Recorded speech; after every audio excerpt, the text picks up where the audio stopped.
এ ভাই, কোথায় যাচ্ছিস? এ ভাই, আমার বাবা ধান কাটতে গিয়েছে, তাই আমি বাবাকে খাবার দিতে যাচ্ছি। ঠিক আছে ভাই, যা।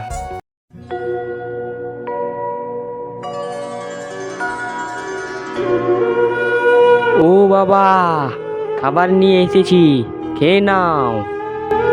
ঠিক আছে বাবা, নিয়ে আসো। ও বাবা, আমিও ধান কাটবো।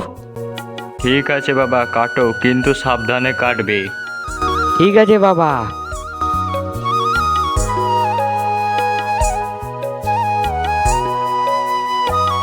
এ বাবা, আয় একটুকু তুও খাইলে। ঠিক আছে বাবা। ও বাবা, ধানটা বিক্রি করে আমাকে সেখানে নতুন সাইকেল কিনে দিবে তো? হ্যাঁ বাবা, কিনে দেবো, খাও।